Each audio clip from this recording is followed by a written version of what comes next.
हर घर बेरोजगार, यही है आज की भाजपा सरकार। आमदनी नहीं बढ़ रही लेकिन महंगाई बढ़ती जा रही है। सरकार डेमोग्राफिक डिविडेंड को डेमोग्राफिक डिजास्टर में तब्दील करती जा रही है। 2014 में जब यह सरकार बनी थी तो पेट्रोल 55 रुपए प्रति लीटर पे बिकता था। आज पेट्रोल 100 रुपए प्रति लीटर पे बिकता है। सदन में 2 बार बजट पे चर्चा करनी चाहिए। एक बार जब बजट प्रस्तुत हो और विंटर सेशन में 7-8 महीने बीतने के बाद कि उस बजट से देश को हासिल क्या हुआ, मिला क्या, कितनी नौकरियां मिली, क्या बेरोजगारी की दर है, कितनी महंगाई कम है। बीजेपी की सरकार ने बेरोजगारी दर को 45 सालों में सर्वाधिक कर दिया सर। 45 ईयर हाई पे अनएम्प्लॉयमेंट कर दिया सर। 2014 में जब बीजेपी की सरकार बनी थी, 2014 में जब इनकी सरकार बनी थी तब देश का बेरोजगारी दर 4.9% था। जब इनकी सरकार बनी थी तो बेरोजगारी दर 4.9% था। आज 8 साल बाद 2022 में यह बेरोजगारी दर 4.9% से बढ़कर 8% पे आ गया है। 8%। और यह तो ऑर्गेनाइज सेक्टर की बेरोजगारी है। अनऑर्गेनाइज सेक्टर के जॉब लॉसेज, एमएसएमई के कारखाने कितने बंद हो गए, उनका घर बिक गया, कारखाने बंद हो गए, उसका तो हिसाब ही सरकार के पास नहीं है। अभी कुछ ही समय पहले लोकसभा में जवाब देते हुए वित्त मंत्री जी ने देश को बताया कि कुल 22 करोड़ आवेदन पत्र भारत सरकार के पास नौकरी मांगने के लिए आए। उन 22 करोड़ आवेदन पत्रों में से आपको जान के चंबा होगा, सरकार ने मात्र 7 लाख लोगों को नौकरी दी सर। 22 करोड़ आवेदन पत्र के मुकाबले 7 लाख लोगों को नौकरी। सर, हम लोग छाती चौड़ी कर कर कहते हैं कि हम युवा देश हैं, हम युवाओं का देश हैं, हमें अपने डेमोग्राफिक डिविडेंड पे गर्व है, फक्र है। सर, भारत का डेमोग्राफिक डिविडेंड बेरोजगारी के तले दबता जा रहा है, सड़कों पे लाठियां खा रहा है और भारत सरकार डेमोग्राफिक डिविडेंड को डेमोग्राफिक डिजास्टर में तब्दील करती जा रही है। सर, ये सच्चाई है आज। सर, मैं आपको बताना चाहूंगा कि यह सरकार जिसने देश को, युवाओं को घर पे बिठाने का काम किया, इसका नारा बदल के हो गया है हर घर बेरोजगार, यही है आज की भाजपा सरकार। इन्फ्लेशन यानी कि महंगाई, इन्फ्लेशन को कहा जाता है sir, inflation is taxation without legislation. वो महंगाई जो सरकार कानून लाए बिना जनता पे थोप देती है सर। आज भारत की महंगाई इस वित्तीय वर्ष में 30 सालों में सर्वाधिक थी सर, 30 ईयर हाई पे, जहां भारत की थोक महंगाई 12 से 15% के आसपास घूम रही है और खुदरा महंगाई 6 से 8% के आसपास घूम रही है। वादा किया था सर आय बढ़ाने का, आय तो बढ़ी नहीं, महंगाई बढ़ गई। और सर, बढ़ती महंगाई और घटती कमाई के चलते आज देश को आधार कार्ड की नहीं, उधार कार्ड की जरूरत पड़ रही है। देश के आम आदमी को उधार कार्ड की जरूरत पड़ रही है। और सर, आज इस बहस को सुन रहे भारत देश के करोड़ों लोगों को मैं कहना चाहूंगा कि यह सरकार आप सबको गरीब कर रही है। गरीब सिर्फ वो नहीं सर जो सड़क पे कटोरा लेकर भीख मांग रहा है, हम सब गरीब हो रहे हैं। गरीब इसलिए हो रहे हैं कि हमारी आमदनी नहीं बढ़ रही लेकिन महंगाई बढ़ती जा रही है। सर, मैं उदाहरण देता हूं, एक शख्स जो 20,000 रुपए महीने के कमाता था और 18,000 रुपए खर्च करता था, वो महीने का 2,000 रुपए बचाता था। आज उसकी आमदनी 20 की 20 है, 20,000 है, लेकिन खर्चा 18,000 से बढ़कर 25,000 करोड़ हो गया। यानी कि 20,000 की आमदनी, 25,000 का खर्च, 5,000 रुपए की नुकसान का खामियाजा का कर्जा देश का एक एक आदमी भुगत रहा है। सर, मैं बताना चाहूंगा, सुनिए मेरी बात ध्यान से।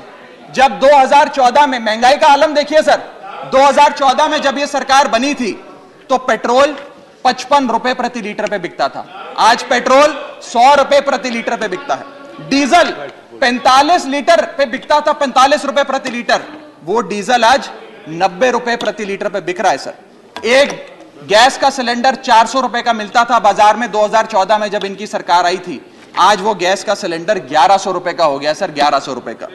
दूध 1 लीटर 36 रुपए का मिलता था, दूध आज 60 रुपए प्रति लीटर हो गया है।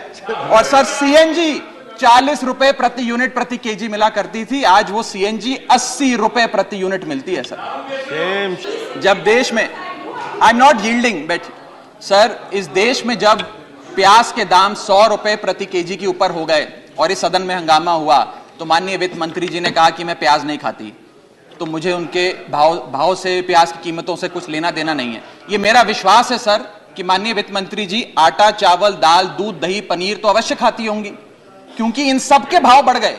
जीएसटी लगा लगा के इन्होंने देश की थालीनॉमिक्स, फूड इन्फ्लेशन को बिगाड़ दिया। आटा, दाल, चावल, दूध, दही, सबके रेट आज स्काई रॉकेटिंग है सर, आसमान छू रहे हैं। और भारत की फूड इन्फ्लेशन 10% से लेकर 17% के बीच पूरे वित्तीय वर्ष में मंडरा रही है। यह हालात हैं सर भारत की थालीनॉमिक्स की। मैं बताना चाहूंगा सर कि इस सरकार ने अमीरों को अमीर और गरीबों को गरीब करने का काम किया। पर कैपिटा इनकम किसी भी देश की आर्थिक स्वास्थ्य का एक बहुत बड़ा इंडिकेटर होता है।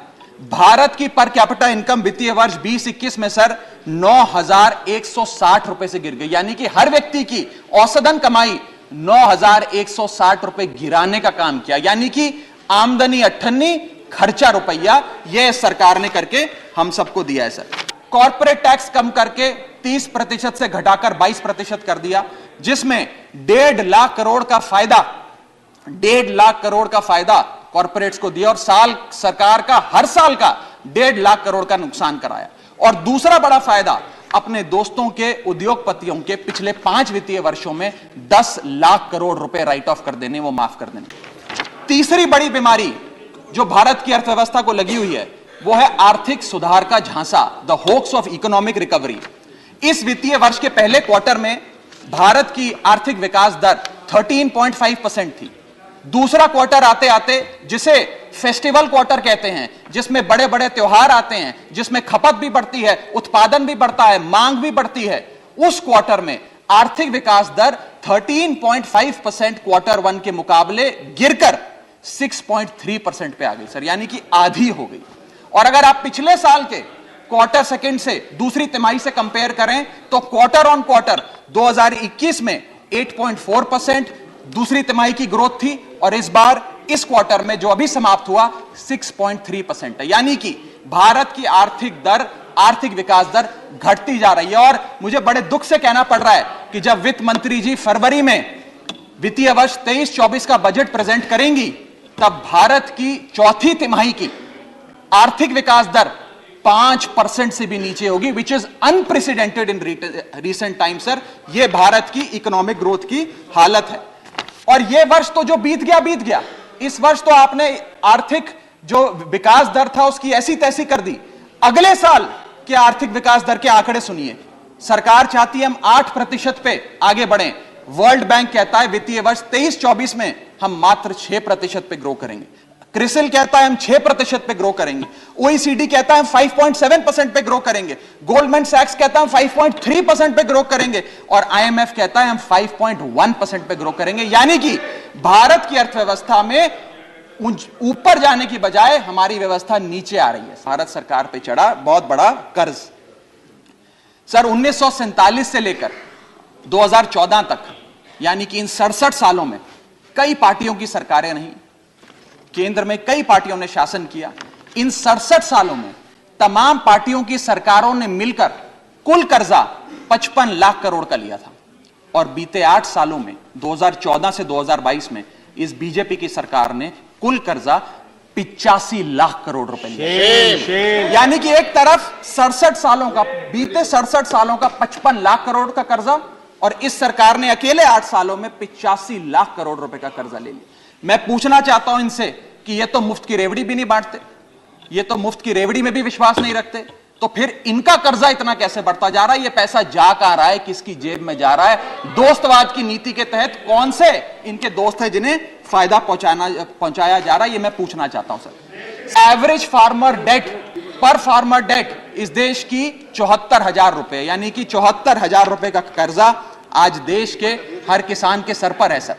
अगर किसान अपना कर्ज का भुगतान नहीं करता तो उसके नाम के नोटिस चिपकाकर किसान की बदनामी करती है यह सरकार और बड़े बड़े उद्योगपति जो लाखों करोड़ रुपए डकार गए उन्हें बिजनेस क्लास में बिठा के देश से रवाना करती है सर ये सरकार। सर आज हमारा देश का अन्नदाता, देश का किसान जो हमारा पेट भरता है, जो हमें खाना देता है सर, आज वो जहर खाने को मजबूर हो गया है।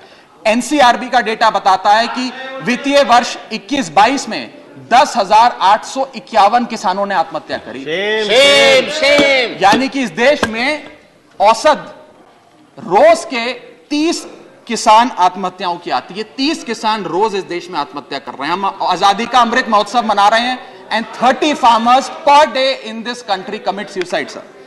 सर मैं अपने ट्रेजरी बेंचेस पे बैठे मित्रों को यह भी कहना चाहूंगा कि किसान भोला है, भुलक्कड़ नहीं है। वो ये नहीं भूला कि एक साल आपने उसे खुले आसमान में सड़कों पे आंदोलन करने के लिए उतारा था, जिसमें 800 से ज्यादा किसानों की शहादत हुई सर। और सर किसानों के बारे में मैं एक आपको बड़ी महत्वपूर्ण जानकारी देना चाहता हूं। किसानों की आय दुगनी करने का वादा सरकार ने किया था कि हम बढ़ाएंगे और दुगनी करेंगे। आय दुगनी करना तो छोड़ दीजिए, स्टैंडिंग कमेटी ऑन एग्रीकल्चर की रिपोर्ट बताती है कि 4 से ज्यादा राज्यों में आय बढ़ाना तो दूर 30% किसानों की आय घट गई सर। बढ़ाना तो दूर की बात, आय किसान की घटाने का काम इन लोगों ने किया। और एक ऐसे दौर में जब भारत की रूरल इन्फ्लेशन भारत की अर्बन इन्फ्लेशन से ज्यादा है, यानी कि गांव में रहना महंगा है शहरों के मुकाबले। सबसे बड़ी बीमारी जो भारत की अर्थव्यवस्था को लगी है, devaluation of the Indian rupee, गिरता हुआ रुपया। सर आज हम आजादी का अमृत महोत्सव बना रहे हैं और सरकार ने आजादी के अमृत महोत्सव वाले साल में रुपए को मार्गदर्शक मंडल में डाल दिया है सर। 2014 में